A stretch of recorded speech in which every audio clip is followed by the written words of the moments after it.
agradecemos su presencia en estas reuniones, aunque sea una presencia virtual, siempre es bienvenida. A nosotros nos da el apoyo y nos produce la satisfacción para saber que vamos en el buen camino y seguir con estas conferencias que tienen, por su parte, una acogida extraordinaria.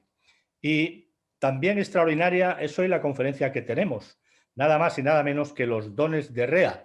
Creo que a todos les habrá impactado el título porque verdaderamente promete mucho. Es la utilización de las gemas, en definitiva, en la antigua Grecia.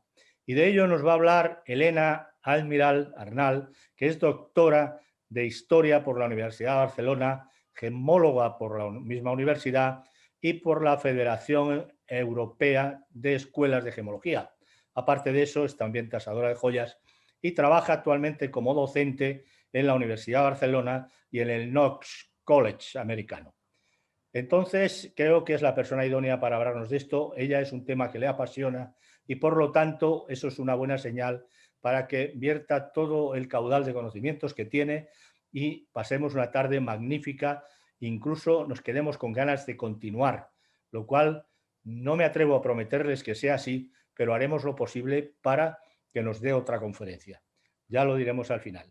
También les quiero recordar que por si acaso tuvieran alguna pregunta y no diera tiempo a contestarla, Elena va a poner su correo, su email y su página web en el final, en la última diapositiva que ponga, estará, por si quieren tomar nota de ello y dirigirse a ella directamente para resolver alguna cuestión que tengan.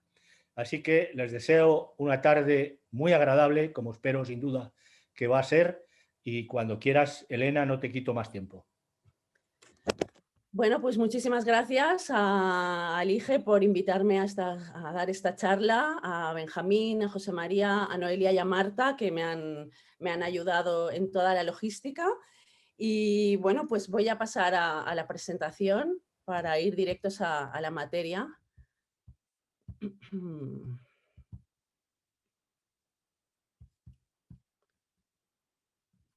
A ver, un momentito. Aquí. Bien, entonces, bueno, lo primero que quiero comentar es sobre el tema del título. Bueno, yo esta charla está basada en la tesis doctoral que hice hace 2 años en la Universidad de Barcelona y que surgió bueno, yo empecé a hacer talla y haciendo talla de gemas en el taller, me di cuenta de lo complicadísimo que era tallar una gema y entonces recordé todas las gemas que había visto en los museos pues de Grecia o de Estados Unidos o de Londres y empecé a pensar cómo hacían los antiguos griegos para tallar estas gemas tan pequeñitas con estos motivos tan concretos y tan difíciles de hacer, ¿no? Y decidí pues empezar esta tesis. El título que decía José María que es tan atrayente, la verdad es que el título me gustó porque surge de una cita de un autor de un poema, bueno, un texto que se llama Las Dionisíacas de Nono de Panópolis, que dice: solo a Dionisos dio Rea la amatista que salva al bebedor de las cadenas de la locura. Rea al final es una titánide de la mitología griega, es la esposa de Cronos, madre de los dioses olímpicos, de la mayoría de ellos, y es una diosa que simboliza la tierra. Entonces me gustó esta idea de que la tierra es la que da las gemas a los seres humanos, o en este caso a Dionisos, al dios, ¿no? Y tenemos una de las cosas que ya comentaré más adelante, de la amatista como una gema en la que se suponía que tenía una serie de poderes para evitar la ebriedad, los problemas de la bebida, ¿no? Entonces, bueno, de ahí surge el título. Entonces, yo esta tesis la dividí, este trabajo, lo dividí en varias partes, en 3 partes principales. La primera analizaba el uso de las gemas un poco a nivel histórico. Esta gema, como ya se ha comentado, está basada en las fuentes. Yo lo que hice fue analizar todas las fuentes griegas, hice un vaciado de fuentes griegas y también muchas de las romanas, porque como sabéis los romanos se basan mucho en los griegos, entonces pues hice una lectura de todas las fuentes para ver todo lo que decían de las gemas y la verdad es que encontré muchísima información, de hecho saqué unas 1200 citas y a partir de aquí fui construyendo todo el índice o la organización de la información. Como digo, primero fue es una parte más histórica, el uso de las gemas. La segunda parte, que es un poquito más corta porque tampoco hay muchísima información, es la fabricación y los tratamientos de las gemas. Y la última es un estudio gema a gema de lo que dicen las fuentes. Evidentemente no salen todas las gemas que tenemos hoy en día, pero salen muchas. Y lo que más llama la atención, que también comentaré, son los problemas de traducción, sobre todo, ¿no? De por ejemplo, el hecho de que todas las gemas azules las llaman Sapheiron y los traductores muchas veces traducen como zafiro gemas que en realidad en la mayoría de ocasiones se refieren al lapislázuli. Y esto también invito, aquí no creo que haya ningún traductor o ninguna traductora, pero si hay alguien que se dedica a la traducción, considero que es muy importante cuando aparece una gema consultar con un gemólogo o una gemóloga para realmente intentar acercarse el máximo posible a la gema que se está describiendo. Entonces empezaré con el uso de las gemas a nivel civil o práctico. Y aquí también lo he dividido en, por un lado, sellos y por otro lado, joyas, que las joyas no voy a hablar de toda la joyería griega porque no acabaríamos nunca, sino hablo de joyas concretas que aparecen en las fuentes, es decir, joyas que yo puse con nombre y apellidos, podemos decir, ¿no? Por ejemplo, el anillo de Giges, el anillo de Polícrates, etcétera. Y después otros usos como los ojos de las estatuas, etcétera. Entonces empezaré con los sellos. Los sellos, como sabemos, son muy habituales en el mundo grecorromano y se pueden encontrar en dos opciones. Está el entalle, que es el grabado en hueco, que los griegos llaman diaglíptica. Los griegos al arte de grabar las gemas lo llaman glíptica y la diaglíptica sería el grabado en entalle. Y después está el grabado en relieve, que es el camafeo, que los griegos llaman anaglíptica. Entonces, hay diferentes formas, las más habituales son estas tres que he puesto aquí, la forma lenticular, la forma amigdaloide y la forma oval. La forma oval tenemos el escarabeo, que viene del mundo egipcio y que es esta gema que tiene una forma de escarabajo. Después está el escaraboide, que sería como el escarabeo, pero que no tiene todos los detalles del animal, y después muchas veces ya está el cabujón o incluso las láminas, ¿no? Que simplemente es una lámina muy finita. Hay que pensar que el sello era un símbolo de estatus y por lo tanto no todo el mundo podía permitirse tener un sello en este momento, ¿no? Perdón. Los sellos combinan, por un lado, la belleza del material, de la gema, pero también la función práctica específica. Suponen un fenómeno de representación. Muchas veces el sello es la representación misma de la persona. Aparece en las fuentes, perdón, el sello de Agamenón, aparecen sellos de filósofos, entonces representa a la persona misma, es como la firma en ese momento, ¿no? Y se utiliza para asegurar productos, para garantizar tasaciones, como ya he dicho, como indicador de estatus, y poco a poco se van a ir buscando materiales más bonitos y se van a hacer formas más elegantes. Primero se empieza tallando piedras blandas y piedras que están en los alrededores, pero poco a poco se irá sofisticando el tema. Y vemos que es importante porque lo utilizan los humanos, pero también los dioses. Aquí tengo una cita de Esquilo, de las Euménides, que dice, habla la diosa Atenea, y dice, tengo en Zeus toda mi esperanza, papá, papá, papá, y ella dice, en la habitación solo yo tengo la llave de la habitación donde está el rayo bajo sello. Por lo tanto, los dioses también guardan bajo sello sus posesiones más importantes. Como decía, los primeros materiales utilizados son piedras blandas locales, pero también hueso y marfil de hipopótamo, como es el caso de esta imagen.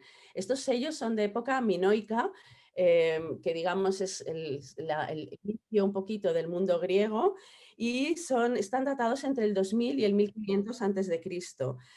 La civilización minoica es una civilización basada en los palacios y en estos palacios hay una economía que está centrada en los palacios y se fomenta el uso de sellos para certificar e identificar mercancías, para escritos, para cuentas, se utilizan los sellos.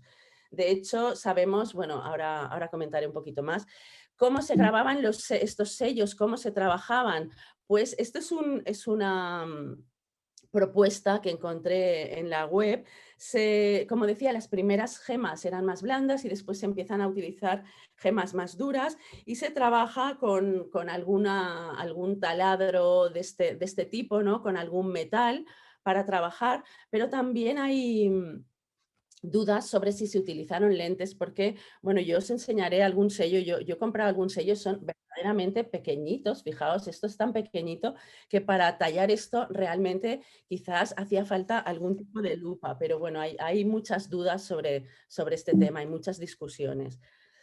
Aquí tenemos una imagen en un escarabeo de cornalina de un personaje que está perforando con un taladro vertical. En principio seguramente es madera, pero un poquito nos da una idea de cómo se utilizaban. Yo al final de la conferencia voy a poner mi mail porque tengo un vídeo que, bueno, se puede encontrar en YouTube, que es de la Fundación Getty, que muestran un poquito cómo era este trabajo de grabado de las gemas. Se utilizan mucho, una vez ya pasamos a unas piedras un poquito más duras, se utilizan mucho los cuarzos. Amatista, cristal de roca, cornalina, sardónice, las ágatas se utilizan muchísimo, tanto para entalles como para camafeos. Aquí vemos, por ejemplo, un entalle de cornalina con una imagen de 3 toros de 1500 a.C., por lo tanto esto es de época minoica, micénica, y después este que ya es de época romana, más sofisticado, con la imagen del emperador Caracalla. Sabemos que los personajes importantes tenían cada uno de ellos su sello personal, que hablaremos también de este tema, ¿no? Perdón, aquí tenemos otra imagen de un anillo de oro con un entalle de cornalina. Los sellos, como decía, es un ejemplo de estatus y bajo sello se guarda todo lo que es importante. Y romper un sello sin autorización se puede castigar con la muerte. Esto lo explica, por ejemplo, Polieno en su libro Estratagemas. Habla de que está prohibidísimo romper un sello sin autorización. Entonces, evaluar la importancia y el alcance del sello también es complicado porque muchos de los que han llegado hasta nosotros hoy en día se encuentran en museos y en colecciones privadas y no tienen un contexto arqueológico claro. Por lo tanto, pues todavía yo creo que hay mucho estudio. Por suerte, se están encontrando, ahora hablaremos también de nuevos hallazgos que aparecen en tumbas, que entonces así es un poquito más fácil hablar del significado de la pieza, de los objetos, ¿no? En concreto, uno de los que se encontró recientemente, hace unos años, el 2015, si no me equivoco, fue la ágata del combate de Pilos. No sé si habéis escuchado hablar de esta ágata. Normalmente los sellos se datan por su iconografía, por su diseño. Se supone que las imágenes en el mundo griego van desde la estilización al naturalismo y ahí se da un poquito una posible tasación. Pero hace unos años se encontró esta pieza que además es que se encontró en una excavación y a mí me hace mucha gracia, me perdonaréis la frivolidad, pero es que encuentras esto y casi le das una patada porque piensas que es una cosa bueno, como un pedrusco sin importancia, ¿no? Y estuvieron durante un año limpiándolo. Los investigadores que estuvieron trabajando están en la zona de Micenas, en Pilos en concreto, y son Shannon Stoker y Jack Davis, como he puesto aquí debajo. Y después de un año de limpieza de esta pieza, encontraron esta maravilla que realmente es una pieza que es del 1500 a.C.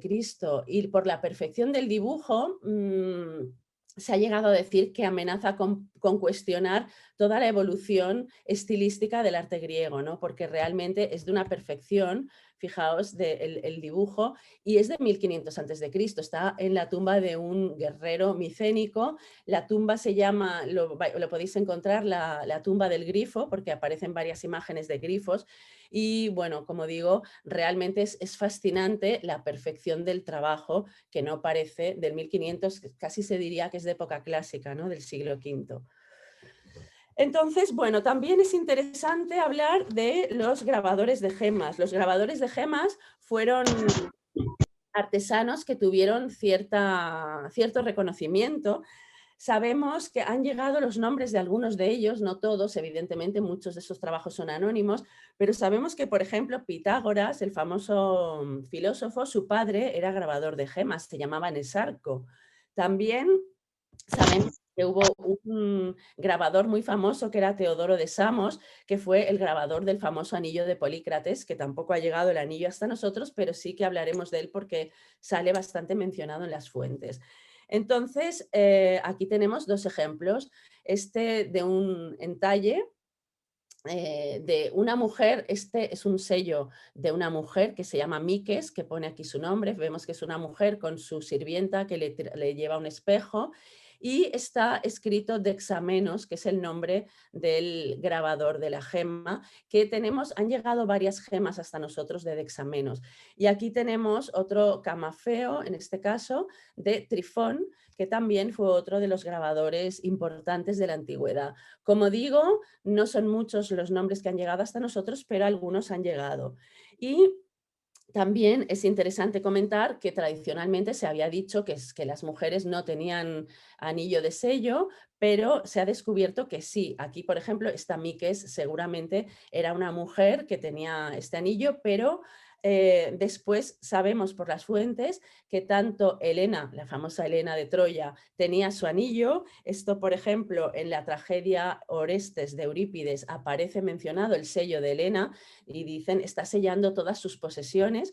Y después sabemos también que la famosa Fedra en la tragedia Hipólito también tiene su sello con el que firma un documento, o bueno, su carta de suicidio de alguna manera, la firma con su sello. Entonces, realmente aparecen pocos, pero sí que hay algunas mujeres de la élite que tenían su sello. En este sentido también están los trabajos de Eleni Drakaki, que es una arqueóloga que ha estado trabajando con tumbas del bronce tardío y ha encontrado tumbas de mujeres en las que aparecen mujeres, tumbas con sellos, y que tradicionalmente también los sellos de mujeres se piensa que tienen que ser con asuntos o con temas femeninos y no siempre es el caso. Ha encontrado tumbas de mujeres en las que aparecen imágenes de guerreros, de luchas de leones, de imágenes que tradicionalmente se asociarían a una tumba masculina. Entonces, en cuanto a los sellos, yo he dividido, hice una tipología, dividido en cuatro tipos de sellos diferentes: sellos administrativos y oficiales, sellos personales, iniciáticos y sellos con escenas sexuales. Los sellos, los burocráticos, los primeros, los administrativos, los encontramos ya, como ya he comentado, en los palacios cretenses en la época minoica. Aquí tenemos un lapislázuli de un hombre y un león de Creta, del Palacio de Nosos. Sabemos, por ejemplo, que en el Palacio de Malía se encontró un taller donde supuestamente se grababan piedras, era un taller de un lapidario, porque se encontraron herramientas para lapidar y se encontraron algunos sellos a medio hacer, con lo cual se llegó a la conclusión de que dentro del palacio había un taller de grabación. Sabemos también que en el Palacio de Festos, por ejemplo, se utilizaron 327 sellos diferentes. Como digo, los palacios es una economía centralizada en el palacio y se sellan mercancías, se sellan documentos, etcétera, etcétera.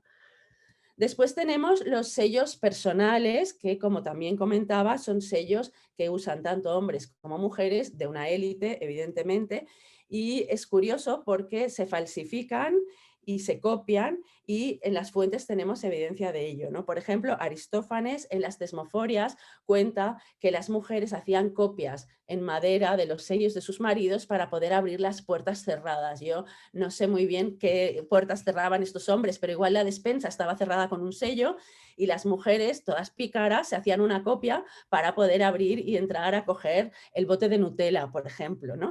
Entonces, bueno, esto a mí me hizo mucha gracia. Es tan interesante este tema que en el siglo VI antes de Cristo, el legislador Solón, que es legislador de Atenas, dictará una ley en la que establece que el grabador, por ley, no puede quedarse con un sello después de venderlo, no puede tener una copia precisamente para evitar estos duplicados o falsificaciones. Entonces, bueno, aquí ha salido una cosa, no sé qué es, que se ha pintado, pero bueno. Tenemos un anillo de oro y escarabeo de cornalina. Fijaos lo que os decía, ¿no? El escarabeo sería esta forma de un escarabajo y luego está el escaraboide que imita la forma pero no tiene todos los detalles del animal. Aquí con una mujer acuclillada. Otro tipo de sellos, que esto es una propuesta que hice yo en la tesis, fue los sellos de iniciación. Sabemos que una iniciación es un proceso por el cual una persona pasa de un estadio a otro. En el cristianismo tenemos, por ejemplo, el bautismo, la comunión, el matrimonio. Son momentos tras los cuales a la persona iniciada se le da un recordatorio, pues la medallita del bautismo, la cruz en la comunión o los anillos en el matrimonio. Yo propuse que en el mundo griego también podían haber existido este tipo de rituales que llevaban asociados un objeto.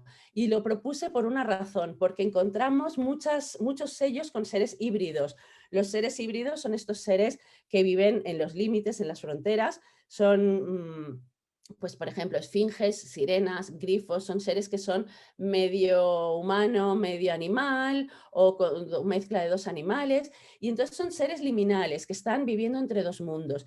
Y siguiendo las investigaciones de Jean-Marc Moret sobre la esfinge, Edipo y la esfinge, yo propuse que habían toda una serie de sellos que se utilizarían para conmemorar una iniciación.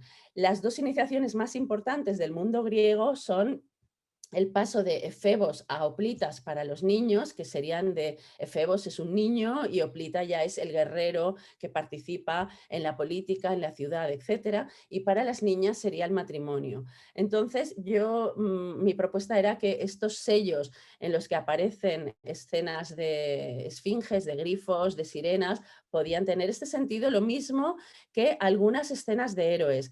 El héroe, sobre todo Heracles, es el que más aparece, Heracles o Hércules para los romanos, es el que más aparece y es un héroe cuyo mito está explicando todo un proceso de una iniciación. Es un personaje al que se le cambia el nombre. Sabemos que en muchas iniciaciones se te cambia el nombre o se te da un nombre, ¿no? En el bautismo es la clásica, pero en muchas otras iniciaciones sabemos, por ejemplo, en la masonería también hay un anillo cuando cambias de estado o cuando te declaran doctor honoris causa también te dan un anillo, ¿no? Entonces, las historias de los héroes son historias de iniciaciones, tienen que pasar una serie de pruebas y una serie de trabajos para convertirse pues, en un héroe como tal o a veces como en un dios, ¿no? Y Heracles aparece también mucho en estos sellos. Por lo tanto, mi propuesta era que estos podían ser sellos dedicados a iniciaciones. Y por último, tenemos los sellos con escenas sexuales, que no hay muchísimos, pero también hay unos cuantos. Y estos me llamaron la atención porque, claro, yo me preguntaba quién se graba esa imagen en su sello personal, ¿no? Es realmente extraño como tema para grabarte en tu sello personal. Y encontré en los escritos de Clemente de Alejandría, que es uno de los padres de la Iglesia del siglo II después de Cristo, que Clemente cuenta, que esto me pareció maravilloso y encantador, que las heteras son un tipo de prostitutas de lujo, podemos decir, del mundo griego. En el mundo griego hay diferentes tipos de prostitutas. Están las pornai, que son las que están en el burdel, pero las heteras son mujeres que están bastante cultivadas, que pueden acceder a los simposios con los hombres y son un poco señoritas de compañía, pero que también ejercen la prostitución. Y entonces Clemente cuenta que muchas de estas heteras en las sandalias se grababan, se ponían tachuelas con escenas sexuales para ir dejando a su paso, que también me parece como una campaña de marketing brutal, ¿no? Pasaban por el camino, iban dejando estos sellos en la tierra. Claro, hoy en día, como todo es asfaltado, no podríamos hacerlo, pero en el mundo griego, pues resulta que estas mujeres ponían estos sellos en sus zapatos. Me pareció, la verdad, que bastante interesante. Otra cosa que dice también Clemente en el mismo libro, que es El Pedagogo, que los amantes enloquecidos por sus amadas se pueden también llegar a poner una imagen de su amada en el anillo. Entonces, bueno, quizás esta sería otra posibilidad de estos anillos con escenas sexuales o estos sellos con escenas sexuales. Después vamos a hablar de las joyas. Como decía, no voy a hablar de todas las joyas del mundo griego, pero sí de las que mencionan las fuentes. Lo primero son los norísmatas. Los norísmatas son las prendas de reconocimiento. Las prendas de reconocimiento, sabemos que en el mundo griego muchas veces un niño o una niña es abandonado con sus padres, por sus padres con una serie de objetos, y estos objetos servirán más adelante para reconocer al personaje. Entre ellos es un ejemplo Teseo, pero Edipo. Hay muchos niños y niñas que les abandonan, pues porque ya sabéis que en la mitología siempre hay el oráculo que dice que tu hijo te va a destronar, y entonces pues abandonan al hijo y no sirve para nada porque le acaba destronando, pero bueno, ellos tienen esa esperanza. Entonces, las prendas de reconocimiento, los norísmatas, muchas veces incluyen gemas. Por ejemplo, hay una maravillosa, una descripción de una amatista que es realmente maravillosa, que pertenece a estos norísmata. Después tenemos también una serie de anillos interesantísimos. El primero es el anillo de Giges. Aquí tenemos una imagen de este rey Giges, que fue un rey de Lidia en el siglo VII a.C. De él habla varias fuentes, Alfeo de Mitilene, pero sobre todo habla Platón. Platón en la República está explicando cómo los seres humanos actuamos bien por miedo a las represalias que tendríamos si actuáramos mal, y que si fuéramos invisibles no siempre actuaríamos tan bien. Y entonces él pone el ejemplo de Giges. Giges es un pastor que en su origen es un pastor que encuentra un día un caballo de bronce, y dentro de este caballo hay un anillo. El anillo se lo pone y se da cuenta de que cuando lo pone para adentro el engaste se vuelve invisible. Y bueno, gracias a esto, Giges entra en el palacio, mata al rey, enamora a la reina y se convierte en el rey. Y esto lo utiliza Platón para explicar esto, que él hace toda esta serie de cosas horribles porque es invisible y no le van a poder castigar. Entonces, la cuestión es que no sabemos tampoco cuál era la gema que llevaba el anillo de Giges. Está claro que llevaba una gema porque habla de un entalle y que le da la vuelta. En el siglo XVI, Gaspar de Morales, que escribió un tratado sobre gemas, propone que la piedra de Giges podría ser una esmeralda, porque en este momento una de las virtudes que se le atribuyen a la esmeralda es la de la invisibilidad. También es interesante, en 1901, Rupert Hughes, que es un escritor americano, escribió un monólogo sobre este anillo, y se dice que Tolkien, el famoso Señor de los Anillos, está inspirado también en esta historia del anillo de Giges. Después tenemos otro anillo muy famoso, que es el anillo de Polícrates. Polícrates es un tirano de la isla de Samos que gobierna en el siglo VI a.C. y es famoso sobre todo por su buena suerte. Su buena suerte era proverbial, él todo le salía bien, y en un momento dado un amigo suyo, que es el faraón Amasis, el faraón egipcio, le dice: mira, yo de ti haría algo, porque los dioses, cuando alguien tiene mucha suerte, los dioses se ponen muy celosos y te van a castigar de alguna manera, y el castigo de los dioses siempre sabemos que puede ser muy horrible. Entonces le aconseja que pierda algo muy importante para él, que lo haga desaparecer, para que así su buena suerte de alguna forma pues no sea tan envidiada por los dioses. Y Polícrates decide pues que va a lanzar al mar su anillo. Él tiene un anillo que lo adora, que es su anillo especial, su anillo de sello, su anillo personal. Sale con un barco a alta mar y lo lanza al mar. Y entonces, pues bueno, llega a su palacio y entristecido se pone a llorar porque ha perdido su anillo. Pero ¿qué pasa? Que unos días después unos pescadores encuentran un pez enorme y lo entregan, lo llevan al palacio para ofrecérselo al rey, a Polícrates. Y dentro del pez que había el anillo de Polícrates, con lo cual Polícrates recupera su anillo y es un símbolo también de su buena suerte, pero entonces el faraón Amasis dice, su conclusión es, no se puede liberar a un hombre de su destino. Y efectivamente el destino de Polícrates será, él será asesinado por un sátrapa, por Oretes, y acabará, bueno, su vida como el Rosario de la Aurora, como bien dice, ¿no? Pero realmente, pues esto que decía, ¿no? Que tiene este tema, el anillo de Polícrates. El anillo de Polícrates, algunas fuentes dicen que era una esmeralda, otros dicen que era una sardónice y que llevaba grabada una lira. Dependiendo de la fuente, se dice una cosa u otra. Después tenemos también, como importante, el anillo de Alejandro Magno. Alejandro Magno sabemos que gobierna Macedonia en el siglo IV a.C. Él tiene, bueno, debía ser un tipo curioso porque solo permitía que un grabador grabara su efigie en las gemas, que este grabador era Pirgóteles.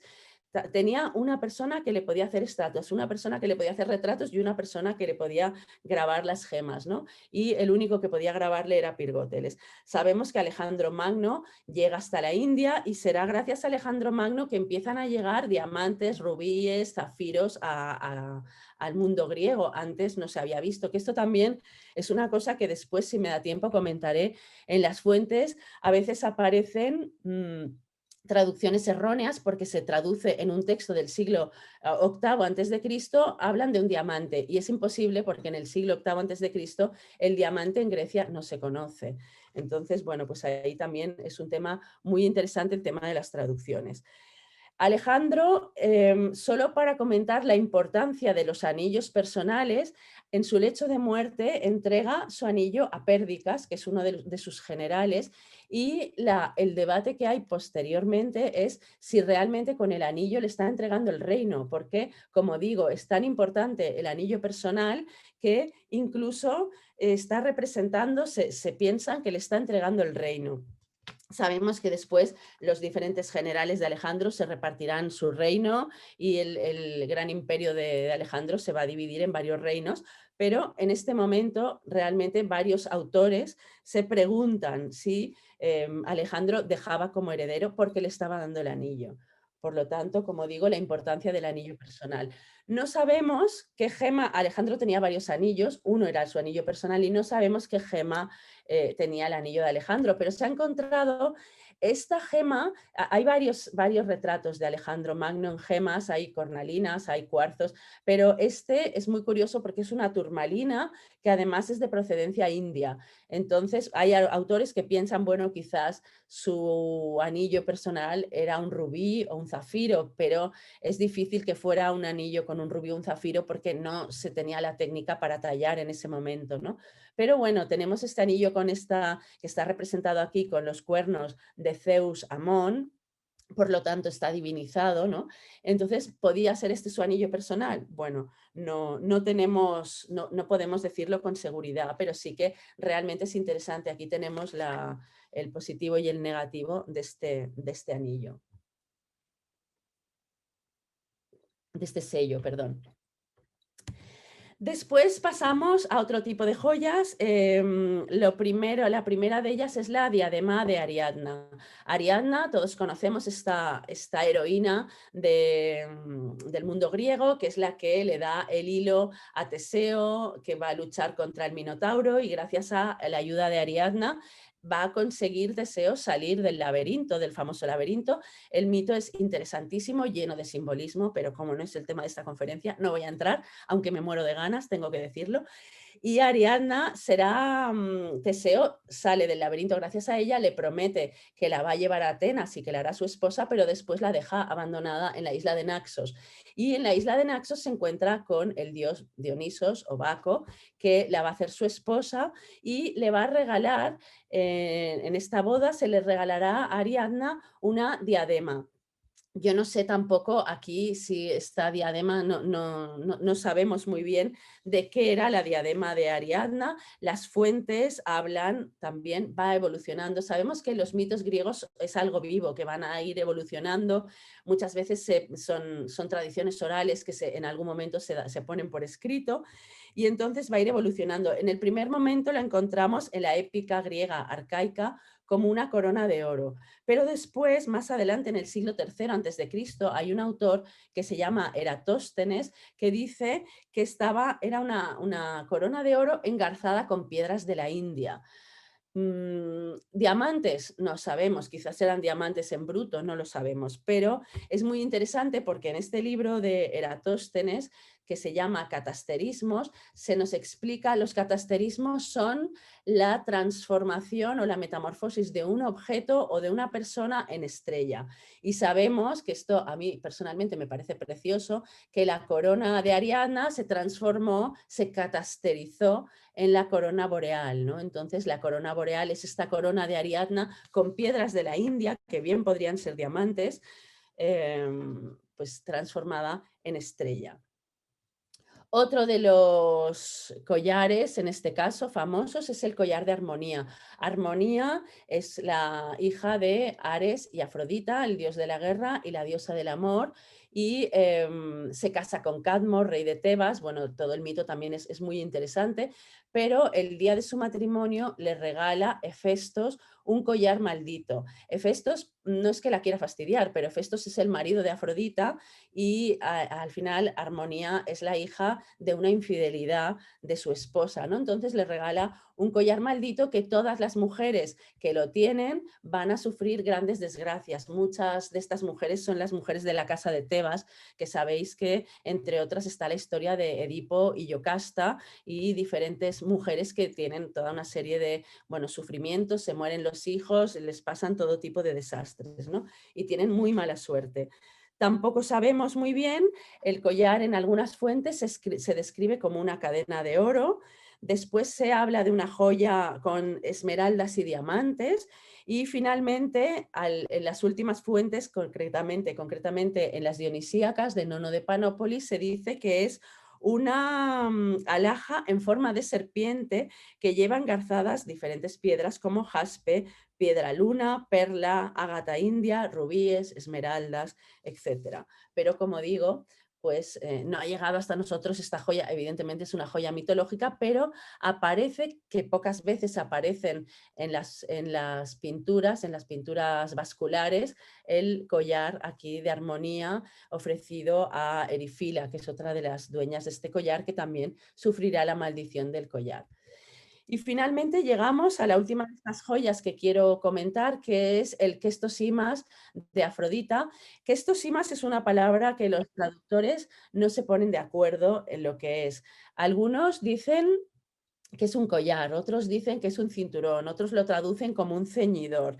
En mi opinión, el Kestosimas era esta especie de ceñidor del pecho que llevaban, lo encontramos en algunas imágenes de diosas, en este caso de esta Artemisa del arqueológico del Pireo, y el de Afrodita es un objeto mágico que lleva bordados diferentes sentimientos y emociones y además una serie de gemas. El cinturón de Afrodita o el Kestosimas de Afrodita es una gema, es una joya, perdón, que aparece, por ejemplo, ya en la Ilíada, que Hera le pide a Afrodita que se lo preste para seducir a su marido. Es una joya que cuando una mujer se la ponía se volvía irresistible para cualquier hombre. Entonces yo invito a los joyeros y joyeras que nos escuchan que hagan una joya de estas, ¿no? Porque, bueno, estaría muy bien hacer estas joyas mágicas.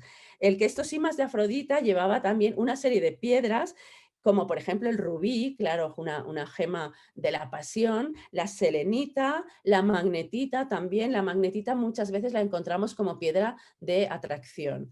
Entonces, bueno, esta, digamos, sería la última de las joyas o alhajas que quiero comentar referente a las joyas, como decía, con nombres y apellidos, ¿no? Tenemos imágenes de Afrodita en las que aparece con un collar, otras en las que aparece con un cinturón. No sabemos bien el que esto sí más a qué se refería, pero como digo, yo creo, por tal como lo mencionan en las fuentes, seguramente era este ceñidor del pecho. Y después tenemos otro tipo de objetos. Para empezar, los ojos. Es muy interesante porque los ojos están relacionados con el arte de la escultura, evidentemente, y se hacían por separado y después se insertaban. Para los ojos muchas veces se utilizaron gemas. Aquí tenemos estos dos que dan un poco de yuyu, ¿no? Unos ojos así sueltos, estos están en el Metropolitan y realmente verlos impacta bastante, ¿no? Porque te encuentras allí dos ojos sueltos, pero bueno, aparecen también ojos en las fuentes, como por ejemplo en este texto de Trifiodoro, que es un poeta épico del siglo III o IV después de Cristo, que habla de la toma de Ilión, de Troya, y está hablando del caballo de Troya, y pone en los dos orbes colocó como ojos piedras preciosas, berilo verde, amatista roja como la sangre, etc. Entonces, como digo, en este caso, por ejemplo, están hechos de bronce, mármol, frita, cuarzo y obsidiana. La frita es un material vítreo. Pero fijaos, ¿no? Que es muy interesante porque, por ejemplo, Sócrates habla de la importancia de dar vida a las estatuas y la vida para ellos está a través de los ojos, se da a través de los ojos. Entonces, realmente es muy interesante cómo estas imágenes, aquí tenemos la estatua criselefantina de Apolo, las estatuas criselefantinas son de marfil y oro, el marfil está ennegrecido por el fuego, pero fijaos la diferencia de una cabeza, muchas de las esculturas que han llegado hasta nuestros días han perdido los ojos, pero fijaos la diferencia entre una cabeza con ojos y sin ojos, ¿no? Realmente parece, como dice Sócrates, ¿no? Que tiene mucha más vida esta imagen de la auriga de Delfos, que tiene en este caso ónix de diferentes colores para el iris y después esmaltes. Pero insisto, ¿no? En la idea de dar vida a las estatuas gracias a ponerles ojos. Después tenemos el uso de lentes y lupas. Esto es muy controvertido y no se ponen de acuerdo los diferentes autores que han estudiado el tema sobre si se utilizaron lentes y lupas. Aquí tenemos una imagen de un tratado de piedras de Mariette, pero es del siglo XVIII, en el que vemos unos niños que están trabajando y realmente usan lupas, pero no está claro que en el mundo griego se utilizaran.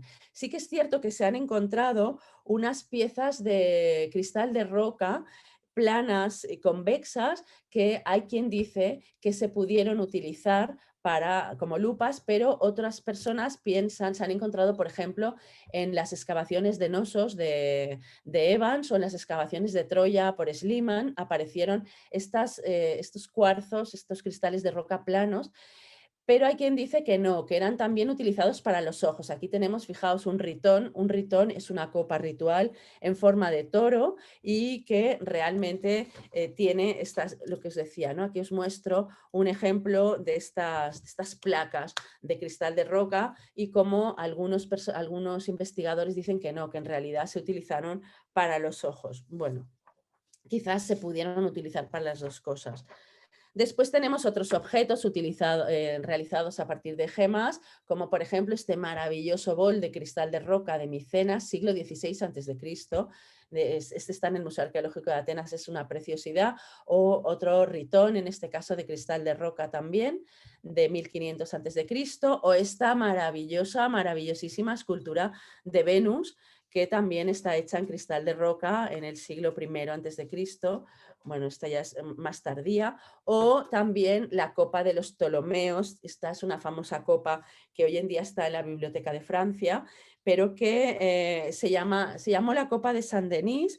Es una copa de ónice decorada con camafeos y sobre todo representa escenas dionisíacas del dios Dioniso, sabéis que es el dios del vino, y son escenas de la mitología de Dionisos. Es una copa que seguramente se hizo en Alejandría y que se utilizó después en la abadía de Saint-Denis como cáliz cristiano. Y hoy en día, como digo, se guarda en el gabinete de las medallas de la Biblioteca Nacional de Francia. Pero fijaos la maravilla del trabajo de esta copa, ¿no? Y por último, la última utilización que podemos decir a nivel práctico serían los pigmentos. Los pigmentos, pues también se utilizaron gemas para pigmentos. Sabemos que todas las esculturas... Voy a empezar a ir un poquito más rápido porque estoy flipando que son las 8:15 y todavía no he dicho ni la mitad de lo que quería contar. Entonces, como digo, las esculturas y los templos griegos y romanos que han llegado a nuestros días sin pintura, en su momento fueron pintados. Han habido investigadores que han analizado los pigmentos y han hecho propuestas de cómo eran estas esculturas en realidad, ¿no? Aquí tenemos también una propuesta del Partenón. Después tenemos el uso terapéutico o mágico de las gemas y aquí lo dividí en lapidarios por un lado y las gemas mágicas, amuletos y talismanes. Aquí tenemos una imagen de Attilio Mastrocinque, que es uno de los que ha trabajado más las gemas mágicas y que habla de cómo a veces se talla en forma de riñón para trabajar una enfermedad renal en este caso, ¿no? Los lapidarios son una serie de tratados que explican las propiedades de las piedras. Algunos son un poco más científicos, otros son un poco más mágicos. El primero, la tradición arranca con el de Teofrastos, que se llamaba Perilitón, sobre las piedras, y Teofrastos fue un discípulo de Aristóteles, su sucesor en la escuela peripatética, y Teofrastos tiene un tratado que ha llegado no completo hasta nosotros sobre las piedras y que explica algunas de las características de las piedras. Incluso es interesante porque habla de que algunas piedras tienen sexo, unas son masculinas, perdón, otras femeninas, y bueno, es muy interesante. Y se supone que también Aristóteles hizo un lapidario, pero que no ha llegado a nuestros días. Sin embargo, algunos autores posteriores, como San Alberto Magno o como Alfonso X el Sabio, citan algunas de los comentarios sobre piedras de Aristóteles. En mi tesis intenté recoger también algunas de estas informaciones para, de alguna forma, intentar conformar este lapidario de Aristóteles en la medida de lo posible, que bueno, no, evidentemente no. Yo tengo la esperanza de que un día se encuentre un papiro en algún sitio y aparezca este lapidario, que será maravilloso. Los lapidarios son bastantes, hay muchos, como digo, algunos más mágicos, otros más prácticos. Por ejemplo, tenemos Plinio el Viejo, es uno de los más famosos. Plinio ya es de época romana, del siglo I, y Plinio explica algunas características mágicas, pero les pone siempre como el interrogante. Dice, bueno, yo no me lo creo mucho, esto lo dicen los magos, pero él por si acaso lo dice, ¿no? Pero ya da algunas, yo digo siempre que Plinio sienta un poco las bases de la gemología, porque algunas veces dice, pues esta piedra crece en forma hexagonal, o cosas que son típicas de la gemología, ¿no? Lapidario órfico, Quiránides, todos estos son mágicos. Galeno no tiene un lapidario de por sí, pero sí que trabaja con algunas piedras.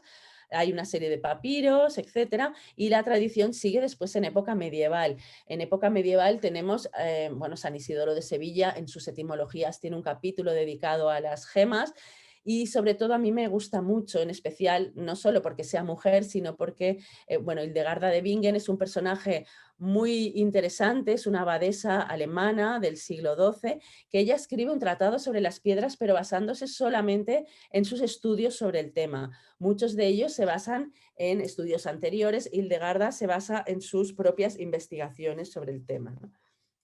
Todos estos lapidarios nos hablan, sobre todo estos antiguos, de la antigüedad, del sincretismo mágico-religioso que hubo en el Mediterráneo a partir de la época, sobre todo helenística, ¿no? Bueno, voy a saltar. Por ejemplo, algunos ejemplos. Se han encontrado muchas gemas como esta, que es un hematites, que tiene un útero y alrededor un uroboros. El uroboros es la serpiente que se muerde la cola, y se cree que estas gemas con el útero eran utilizadas por mujeres sobre todo para facilitar el parto, para tener un buen parto, para tener un buen embarazo. Y después también es muy interesante la propuesta de Christopher Faraone, que es un profesor de Estados Unidos, de la Universidad de Chicago, que él ha estudiado mucho las gemas mágicas y una de las cosas de las que habla es de que habría diferentes momentos. Un primer momento que se utilizaría solo la gema por su poder. Los griegos pensaban que cuando una persona estaba enferma es porque tenía un desarreglo que se tenía que, digamos, equilibrar. Y se podía equilibrar con plantas, se podía equilibrar con gemas, etcétera, ¿no? Y las gemas, como digo, es una de estas maneras de equilibrar un desarreglo. Entonces, lo que dice Faraone es que en un primer momento se usaría la gema, después se utilizaría la gema con iconografía, o sea, con un dibujo, y después con epigrafía, con un texto. Y él propone que utilizaban un proceso que él llama deletio morbi. Es decir, que el deletio morbi es un proceso de ir escribiendo la palabra cada vez con una letra menos, porque ellos pensarían que en el momento que la palabra iba desapareciendo, también iría desapareciendo la enfermedad o el problema que aquejara a la persona en concreto. Entonces, aquí tenemos, por ejemplo, un anillo de lapislázuli con un racimo de uvas y la palabra tafilé. La palabra tafilé significa tanto racimo de uvas como es una dolencia de la úvula del paladar. Entonces, fijaos que aquí en cada una de las líneas hay una letra menos y la idea es esta, que a medida que iba desapareciendo la palabra, iba desapareciendo la enfermedad. No sé, como propuesta me parece interesante y podríamos probarlo, ¿por qué no? Pero me parece curioso. Entonces, bueno, hasta aquí el tema del uso de las gemas. Después hablamos un poquito de la fabricación y los tratamientos. Tradicionalmente se piensa que la fabricación y la síntesis de las gemas es algo que surge a finales del siglo XIX, principios del XX, según los gemólogos, pero vemos que los griegos ya hacían trampas, podemos decir, con las gemas, ¿no? Plinio ya nos explica que se convierte piedras auténticas en piedras falsas. Plinio habla de que es un fraude muy lucrativo el de hacer pasar una gema por otra, ¿no? Habla de los ópalos falsos. Plinio nos da muchas veces pistas de cómo distinguir una gema falsa de una verdadera. Y también el papiro de Estocolmo es un texto muy interesante en el que aparecen recetas para fabricar esmeraldas, para fabricar, sobre todo esmeraldas y perlas también, y después también para tratarlas. Entonces, por ejemplo, una de las opciones que proponen es utilizar el verdigris, que el verdigris es un pigmento que sale del bronce, si no me equivoco, del cobre, y que mezclándolo con topacio, con cuarzo hialino o con selenita, pues puede darte algo similar a la esmeralda que puedes hacer pasar por esmeralda, ¿no? O sea que realmente pillos ya había en el mundo griego, porque no, el ser humano es pillo desde sus inicios. Bueno, entonces, como decía Plinio en su libro, sobre todo el 36 y el 37 son sus libros dentro de su historia natural, que habla de las gemas. Os recomiendo, yo al final, como os decía, os pondré mi email porque tengo algunos de estos textos, los tengo en PDF, os los puedo compartir si alguien está estudiando esto y le interesa en concreto algo de todo esto, ¿no? Pero bueno, no voy a... Después también tenemos la fabricación de vidrio. Evidentemente la fabricación de vidrio ya se da en Egipto, en Mesopotamia en el tercer milenio antes de Cristo, se hacen ya cuentas de joyería de vidrio, se hace en Egipto previo a esto, se hacen cuentas de fayenza, pero también los griegos utilizarán de Mesopotamia y de Egipto, pasará a Grecia, que utilizarán también el vidrio, tanto para recipientes como para, aquí tenemos unas cuentas de collar helenísticas de vidrio y también un anillo de sello, sobre todo en época romana vamos a ver que se utiliza mucho la pasta de vidrio. Aquí tenemos un anillo de oro con entalle de vidrio. La pasta de vidrio, como digo, es muy utilizada para las gemas. Y finalmente las gemas en las fuentes clásicas, ¿cómo voy de tiempo? Bueno, las gemas en las fuentes clásicas, lo que yo hice aquí es que me seguí un poquito la clasificación de Nickel-Strand para las gemas y utilicé, digamos, siguiendo esta clasificación, hablé de las gemas que se mencionan en las fuentes. Evidentemente, la primera, bueno, aquí tenemos un mapa de las regiones productoras de gemas en el mundo antiguo, según Lisbeth Thoresen, que también es una autora que recomiendo mucho para la gente que esté interesada por este tema. Y yo lo que hice fue un cuadro que hablaba un poquito de en cada gema, un poquito de las características de las gemas y después analizaba lo que se decía de cada gema en estas fuentes, ¿no? Los anillos de diamante ya se utilizan en el mundo romano, lo vemos, pero con el diamante hay un tema muy interesante porque los griegos creían que existía un metal que se llamaba, bueno, la palabra diamante viene de adamas, que significa indestructible, inconquistable, invencible, y por esto llaman al diamante, porque es una gema muy dura, la llaman diamante de esta palabra adamas. Pero también en las fuentes aparece un metal que es tradicionalmente, era proverbial su dureza, que es el adamante.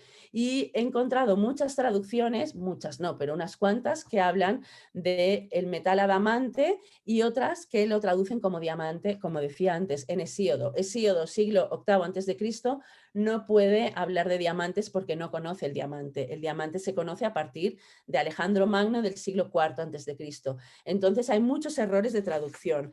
Hay un error de traducción, bueno, este anillo lo he puesto, no es griego, pero es una maravilla, ¿no? Como además tampoco saben tallarlo, ¿no? En este momento todavía. Y bueno, el diamante es más valioso que el oro en este momento. Y por ejemplo, hay una traducción que aquí ya sí que me parece surrealista, de la historia de Alejandro Magno, de Quinto Curcio Rufo, que dice, habla de un rey indio y dice de sus orejas colgaban unos brillantes maravillosos por su brillo y tamaño. O sea, traducir un brillante en el siglo, estamos hablando del siglo primero, pues es un error de traducción bastante grave, ¿no? Entonces también de ahí mi propuesta, hice al final de la tesis, hice una propuesta de traducciones de algunas gemas, porque claro, traducir precisamente que llevaba un anillo o unos pendientes de brillantes, pues me parece fuerte, ¿no? Yo propongo una traducción alternativa que sería de sus orejas le colgaban unas piedras extraordinarias por su brillo y tamaño. Del diamante se dice, bueno, no voy a pasar a decir todo lo que se dicen en las fuentes, pero que te vuelve invencible, que aparta los temores, que realiza todos los deseos, o sea, nada como tener un diamante para conseguir todo lo que quieres, según los griegos. Voy a pasar, como tengo poco tiempo, de algunas gemas menos importantes, pero por ejemplo el corindón también es muy importante, los errores de traducción, sobre todo con el rubí. El rubí hay mucho debate, está por un lado la palabra anthrax, que se ha traducido como rubí, como granate o incluso como... Bueno, como rubí, como granate o como espinela. Entonces, hay incluso libros que traducen la misma palabra anthrax en unos casos como rubí, en otros casos como granate. También Lisbeth Thoresen dice que es importante tener en cuenta que, por ejemplo, en el mundo helenístico es muy importante el granate y que pocos rubíes habrían llegado a Grecia en este momento. Quizás alguno, quizás algún diamante, pero en el mundo griego rubíes hay que entrecomillarlo mucho, ¿no? Entonces, anthrax significa carbono, brasas, y también muchas veces se traduce en los textos latinos, lo traducen como carbunclo, carbunculus, y carbúnculo también se ha traducido muchas veces como rubí, como granate o como espinela indistintamente, ¿no? Entonces esto da lugar, claro, a muchos errores. Hay un tratado de San Alberto Magno en la Edad Media que él diferencia, basándose supuestamente en Aristóteles, entre los diferentes carbunclos, y dice carbunclo balagius, que sería la espinela, Carbunculus granatus y Carbunculus rubinus. Entonces ya en la Edad Media hacen un poco de distinción. En el mundo griego no, y algunos traductores han optado por mantener la palabra carbunclo, que yo creo que quizás sería lo más correcto porque no sabemos muy bien a qué se refiere cuando están hablando de carbunclo, ¿no? Bueno, tenemos que los lapidarios hablan de que el rubí o el carbunclo protege los campos, hace surgir la llama, da frío en el calor y calor en el frío, ayuda a predecir el futuro, a prevenir las hemorragias, cura los nervios. Es maravilloso todo lo que hace el rubí. También el zafiro encontramos el mismo problema. Encontramos mucho en las fuentes la palabra zafeiros y los traductores, algunos lo han traducido como zafiro, cuando en realidad el zafeiros normalmente se refiere al lapislázuli, porque muchas veces nos hablan de una piedra azul que es opaca y con reflejos dorados, con lo cual esto seguramente se estaba refiriendo al lapislázuli, y cuando habla de zafiros o de circón, normalmente suelen decir jacinto. Jacintos suele ser más el rubí, perdón, el zafiro o el circón también. Espinelas aparecen muy pocas, aparece una piedra que la llaman espinos, pero que seguramente sería algún tipo de pedernal o sílex. La que sí aparece mucho es la magnetita. La magnetita es una piedra que por sus cualidades de atracción es una piedra que aparece muchísimo en las fuentes, y sobre todo, por ejemplo, los filósofos hablan de ella. Algunos filósofos, incluso presocráticos, tales de Mileto, explica que los seres inanimados también tienen alma y que la demostración de esto sería la magnetita que atrae, ¿no? Lo que atrae es porque tiene alma. Entonces, pues utiliza la magnetita como un ejemplo de que todos los seres inanimados también tienen alma. Bueno, matites también se utiliza mucho para los sellos mágicos, como hemos visto, el de los úteros, que muchas veces aparecen los úteros, o este otro con Ares y con la palabra abracadabra. Después tenemos malaquita. Bueno, en las piedras verdes sucede lo mismo. Encontramos la palabra smaragdos, y la palabra smaragdos muchas veces no se refiere a la esmeralda solamente, a veces sí, pero muchas veces se refiere también a la malaquita o a otras piedras. Con la azurita tenemos el mismo problema. Cianos normalmente es traducido como lapislázuli, cuando en realidad cianos seguramente era la azurita. Turquesas aparecen poco. Plinio habla de alguna piedra que puede ser la turquesa. Después tenemos el tema de la palabra topazos, que la palabra topazos, en mi opinión, puede referirse al topacio, pero también a la prenita, al peridoto o al crisoberilo, porque se dice que los topazos aparecen en esta isla, que hoy en día es la isla Zabargat, en la zona esta del Mar Rojo. Y en esta isla se hicieron unas investigaciones posteriores y se han encontrado minas de peridoto, pero no se han encontrado topacios. Entonces, bueno, pues también es otro de las gemas que hay que revisar en las fuentes, ¿no? Aquí tenemos el peridoto, se utiliza relativamente, no muchísimo, pero en época helenística, y estos peridotos vienen de aquí, de esta isla del Mar Rojo. Después el circón, como ya he dicho, no aparece muchísimo. Si aparece, aparece como jacinto. El granate, lo mismo que he comentado, ¿no? Que con las gemas rojas hay un poquito de debate, porque no se sabe cuándo se dice ántrax o cuando se dice carbúnculo. Es cierto que el granate es muy utilizado en época helenística. Aquí tenemos un entalle de época tolemaica. Tenemos aquí este maravilloso retrato femenino. Esta es una es un pequeño camafeo, es casi una escultura que salió en una subasta recientemente, maravillosa. Bueno, se utiliza bastante en época, como digo, helenística. Una diadema de oro y granates con máscaras de la Comedia Nueva.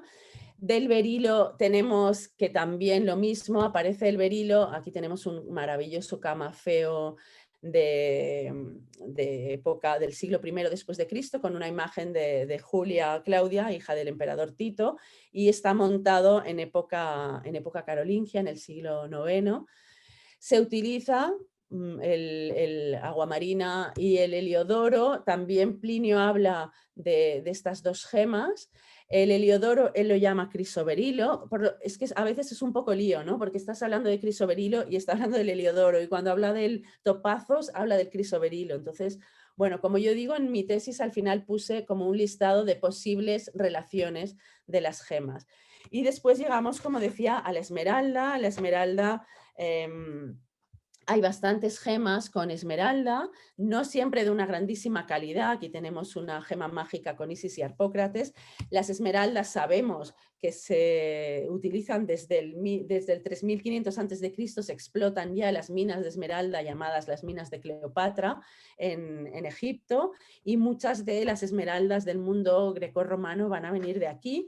También se van a descubrir unas minas más adelante en los Alpes austríacos, pero las primeras, como digo, vienen de aquí. Aquí tenemos este maravilloso, que lo he puesto, es de época romana, pero es una maravilla, con un camafeo de esmeralda representando a Minerva. Y después turmalina, ya he comentado, no se menciona en las fuentes, a no ser que sea un nombre que no sabemos. Aparece alguna turmalina como la que os he mostrado de Alejandro Magno. El cuarzo es la que más aparece. Evidentemente, de cuarzo se hacen, bueno, tanto las formas macrocristalinas. El cristal de roca se utiliza para vasos y para vajilla, y se utiliza para gemas. Y después, por ejemplo, aquí tenemos la pílula cristalina, que es una esfera mágica. No sabemos muy bien su utilización, pero sabemos que es un objeto mágico. Y después también se utiliza para encender el fuego. Hay una cita muy famosa de Aristófanes en las nubes que habla del espejusorio para encender el fuego. La amatista también, ya para los griegos, el nombre amecistos significa que evita la ebriedad, por lo tanto es una gema que también la encontramos mucho en talles, sobre todo en entalles. Y como digo, tiene esta propiedad de todas las gemas. En los lapidarios explican, que no me estoy deteniendo porque no tengo tiempo, pero explican todas sus propiedades mágicas. Las formas microcristalinas, desde la calcedonia hasta la cornalina. La cornalina es pero muy utilizada para entalles. Encontramos la mayoría de entalles son en amatista, perdón, en cornalina, que a veces es llamada sardion, o sea, no sabemos si es la sarda o la cornalina, pero normalmente se utiliza el nombre de sardion. Y también, bueno, heliotropo también se utiliza a veces para las gemas mágicas. Y después tenemos sobre todo el ágata. El ágata se utiliza muchísimo para camafeos. Aquí tenemos este famoso camafeo Gonzaga, que está hoy en día en el Hermitage y que es de sardónice. Se aprovechan los diferentes colores de la gema para tallar, pues, como unas pequeñas esculturas, ¿no?, que realmente maravillosas. Y después, también interesante, de las pocas pinturas que han llegado hasta nosotros, está la de El copero de Nosos. Nosos es uno de los grandes palacios minoicos, perdón, en la isla de Creta, y aparece la imagen de un copero, de un personaje llevando una copa, que lleva una pulsera que presumiblemente sería una pulsera de ágata, se ha dicho, ¿no? Después también de jaspe tenemos algunas gemas. Y después, bueno, feldespatos hay pocos, se menciona una piedra sol y una piedra luna, pero no tengo claro que sean las piedras lunas y la piedra sol nuestras. El lapislázuli sí se utiliza bastante. El lapislázuli, sabéis que sobre todo viene de Afganistán, es una piedra muy valorada. Y muchas veces, bueno, también en el mundo egipcio, los griegos hablan de que los sacerdotes egipcios llevaban unos amuletos de lapislázuli de la diosa Mat, que es esta diosa de la justicia y del, bueno, sí, justicia. Hoy me parece que me estoy quedando sin tiempo, ¿no? Ya. Bueno, y finalmente, bueno, la obsidiana también aparece. La obsidiana sabemos que es un vidrio natural. Platón ya habla de una piedra que podría ser la obsidiana, y encontramos algún sello de obsidiana como este de una obsidiana engastada en oro de época clásica. Y después muy utilizadas también son las gemas orgánicas. La perla aparece muchísimo, sobre todo evidentemente en el mundo romano hay una gran pasión por la perla. Recordemos la perla de Cleopatra famosa, pero también muchas veces las estatuas iban decoradas con pendientes, anillos, collares, y no siempre, casi nunca nos han llegado, pero tenemos esta maravillosa, perdón, que es una Afrodita capitolina, que se dice que es la imagen de Venus o de Afrodita más bonita de todas las que existen, que conserva, fijaos, sus pendientes de oro con perlas, que son realmente es una preciosidad, ¿no? Tenemos aquí un colgante de oro, perlas y aguamarinas del siglo IV a.C. Las perlas, las regiones perlíferas más importantes de la antigüedad fueron el Mar Rojo, el Golfo Pérsico, la India y Ceilán, pero Plinio también habla de otras regiones secundarias. ¡Uy, qué susto! Habla de unas regiones secundarias como son el Mar Negro, como son el Peloponeso también y Britania. Sabemos que en las islas británicas se encontraba también perlas. El ámbar también es otra de las gemas muy utilizadas en el mundo antiguo.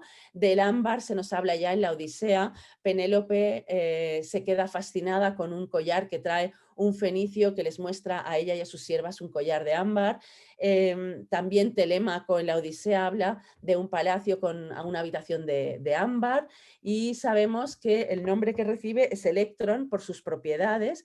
Después, bueno, como digo, se utiliza muchísimo y se relaciona con el mito de Faetón. Faetón es el hijo de Helios, del Sol, que roba un día el carro a su padre para probar ir con el carro del Sol y se estrella y se muere. Y se dice que el ámbar son las lágrimas de las Helíades, las hermanas de Faetón, que se convierten en ámbar, las lágrimas de estas hijas del Sol, ¿no? Bueno, me gustan muchísimo a mí los mitos y las explicaciones que le dan. Aquí tenemos un colgante con cabeza de carnero, de ámbar también. El coral, hay poca cosa, pero en alguna gema mágica, en algún lapidario mágico se habla del coral. Aquí tenemos una cabeza de medusa de coral rosa. El coral rojo del Mediterráneo es también, sabemos que hay un gran comercio hacia la India, y el azabache también poco, pero algo aparece, sobre todo en los lapidarios mágicos. Y finalmente el marfil, que el marfil es el más mencionado. Se habla del marfil cuando se quiere dar explicación de una persona, de la riqueza de una persona. Se habla de que tenía pues, muebles de marfil o estatuas de marfil, etcétera, etcétera.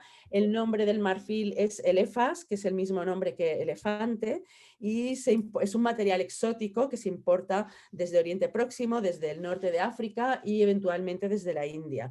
Se hacen gemas, pero también se hacen esculturas. Aquí tenemos un maravilloso saltador de toros del Palacio de Nosos, de época minoica, también de marfil. Se hacen agujas, se hacen collares, se hacen estatuas, copas, liras, flautas, etcétera, etcétera. Y como digo, siempre es con la intención, siempre que se habla del marfil, con la intención de hablarnos de la riqueza de su propietario.